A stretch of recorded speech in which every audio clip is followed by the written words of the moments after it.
चलिए दोस्तों, आज कुछ ऑब्जेक्टिव क्वेश्चन हो जाए बिहार डीएलएड एग्जामिनेशन एंट्रेंस के लिए है। तो इसमें नंबर 1 क्वेश्चन में है दाढ़ी बनाने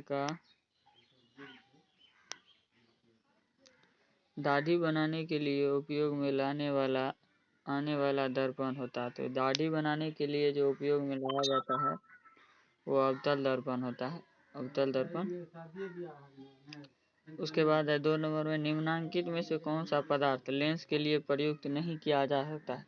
तो दोस्तों देखिए, लेंस के लिए प्रयुक्त मिट्टी नहीं किया जा सकता, मिट्टी के द्वारा लेंस नहीं बना जा सकता। उसके बाद है निर्गत किरण तथा अभिलंब के बीच के कोण को कहते हैं। तो निर्गत और किरण और अभिलंब के बीच के कोण को निर्गत कोण कहते हैं। क्वेश्चन नेक्स्ट है, किसी ठोस में बाहर की ओर उभरे 2 गोलीय पृष्ठ हो तो इसे कहते हैं। तो इसमें किसी ठोस में बाहर की ओर उभरे 2 गोलीय पृष्ठ हो तो इसे कहते हैं, तो अवतल लेंस कहते हैं। नहीं, उत्तल लेंस कहते हैं, ऑप्शन सी। उसके बाद है किसी बीम का अवतल दर्पण द्वारा बने प्रतिबिंब आभासी, सीधा तथा बीम बड़ा पाया गया तो वस्तु की स्थिति कहाँ होनी चाहिए। तो मतलब कि अवतल दर्पण द्वारा बना प्रतिबिंब आभासी, सीधा तथा बीम से बड़ा होना चाहिए।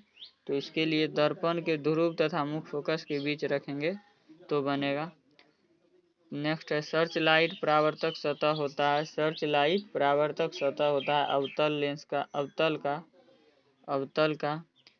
इसमें अब नेक्स्ट है, अब निर्वात में प्रकाश की चाल होती है। तो निर्वात में प्रकाश की चाल होती है 3 × 10⁸ मीटर पर सेकेंड। नेक्स्ट है परावर्तन के नियम से निर्धारित होता है, परावर्तन के नियम से निर्धारित होता है आपतन कोण बराबर होता है परावर्तन कोण के, ऑप्शन ए। चलिए नेक्स्ट क्वेश्चन है, हजामत के लिए दर्पण का प्रयोग किया जाता है। अवतल दर्पण का,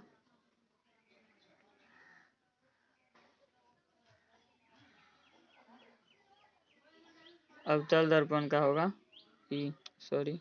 अवतल दर्पण 9 का। उसके बाद 10 नंबर में है प्रकाश की किरणें गमन करती है। तो प्रकाश की किरणें हमेशा सीधी रेखा में गमन करती है, ऑप्शन ए। चलिए नेक्स्ट क्वेश्चन, लेंस के मुख्य फोकस की संख्या कितनी होती है। लेंस के मुख्य फोकस की संख्या होती है कम से कम 2 होगी, मतलब 2 होगी। उस नेक्स्ट है किसी माध्यम से अपवर्तनांक का मान होता है। तो इसमें अपवर्तनांक का मान होता है sin i/sin r। चलिए नेक्स्ट क्वेश्चन है, प्रकाश के अपवर्तन के कितने नियम हैं। तो प्रकाश के अपवर्तन के जो नियम हैं 2 है, तो ऑप्शन बी। वस्तु के छोटे और आभासी प्रतिबिंब इनमें से किस दर्पण द्वारा प्राप्त होता है। तो वस्तु से छोटे जब भी बनेगा तो वस्तु से छोटे उत्तल दर्पण में बनेगा, उत्तल दर्पण में, ऑप्शन डी। नेक्स्ट है उत्तल दर्पण में किस प्रकार का प्रतिबिंब बनता है। उत्तल दर्पण में हमें आभासी प्रतिबिंब बनता है। चलिए नेक्स्ट है समतल दर्पण द्वारा क्या बनते हैं। समतल दर्पण द्वारा क्या बनते हैं, तो प्रतिबिंब बनते हैं। तो कौन प्रतिबिंब, आभासी प्रतिबिंब। चलिए नेक्स्ट,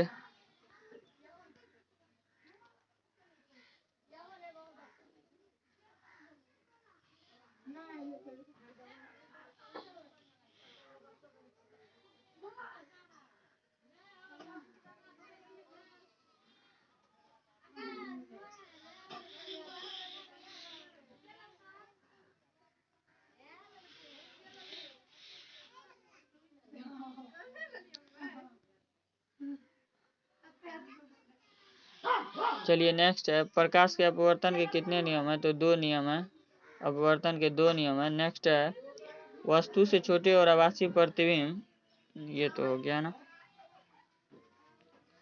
चलिए वस्तु से छोटे और आभासी प्रतिबिंब इनमें से किस दर्पण से प्राप्त होता है। तो इसमें उत्तल दर्पण हो जाएगा, ऑप्शन डी। उत्तल दर्पण में किस प्रकार का प्रतिबिंब बनता है। तो उत्तल दर्पण में आभासी प्रतिबिंब बनता है, ऑप्शन बी। समतल दर्पण द्वारा क्या बनते हैं। तो आभासी प्रतिबिंब बनते हैं। वस्तु से छोटा प्रतिबिंब बनता है उत्तल दर्पण में, ऑप्शन बी। प्रकाश क्या है। तो प्रकाश क्या है, तो आंखों को प्रभावित करने वाली ऊर्जा है। जिस दर्पण में प्रतिबिंब सीधा और आकार में वस्तु बराबर हो वह दर्पण कहलाता है, तो समतल दर्पण कहलाता है।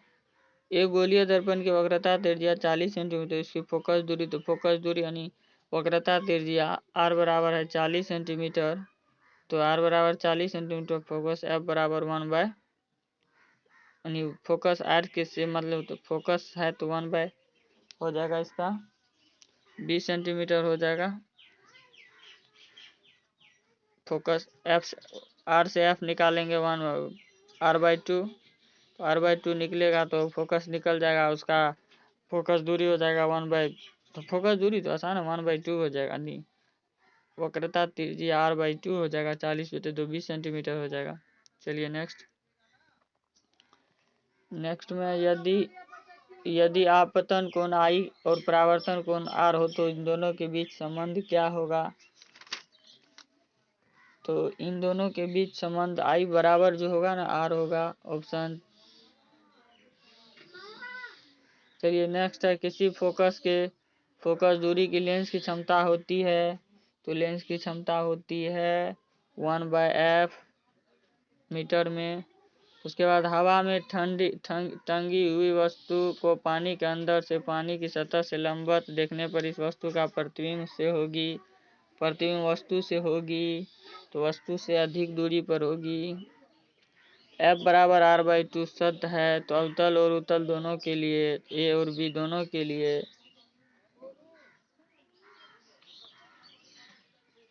उसके बाद है, एक अवतल लेंस में से 10 सेंटीमीटर दूर वस्तु को रखने पर उनका आभासी प्रतिबिंब सीधा प्राप्त होती है, इसकी फोकस दूरी क्या होगी। तो इसकी फोकस दूरी, अवतल लेंस 10 सेंटीमीटर, इसकी फोकस दूरी सभी इनमें कोई भी हो सकता है, वैल्यू नहीं दिया गया है। 35 में किसी बीम का वास्तविक तथा समान साइज का प्रतिबिंब प्राप्त करने के लिए बीम को उत्तल दर्पण के सामने रखना होगा, तो रखना होगा 2f की दूरी पर। उसके बाद है, अल्कोहल का अपवर्तनांक कितना होता है, तो अल्कोहल का 1.36 होता है, ऑप्शन सी। एक अवतल दर्पण में ध्रुव और फोकस के बीच की रखी वस्तु का प्रतिबिंब बनता है, तो बड़ा प्रतिबिंब बनता है।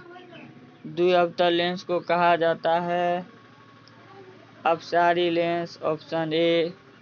सिनेमा के पर्दे पर किस प्रकार का प्रतिबिंब बनता है, तो वास्तविक बनता है।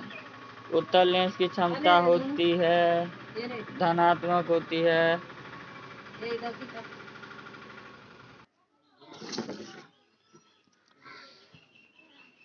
तो I बराबर R नहीं लागू होता है, तो I बराबर R मतलब इंसिडेंट रे और रिफ्रैक्टिव रे लागू नहीं होता है, तो किस दर्पण में लागू नहीं होता है, तो इनमें से कोई नहीं, तो इनमें से कोई नहीं मतलब समतल दर्पण में भी लागू नहीं होता, अवतल दर्पण में, अवतल और इसमें बराबर होता है, I भी बराबर होता है, इनमें से कोई नहीं। ठीक, चलिए नेक्स्ट है, किसी गोलीय दर्पण की किसी पतले गोलीय लेंस दोनों की फोकस दूरियां -15 सेंटीमीटर, तो दर्पण का लेंस संभवतः कितना होगा, तो इसका हो जाएगा, दोनों अवतल हो जाएगा।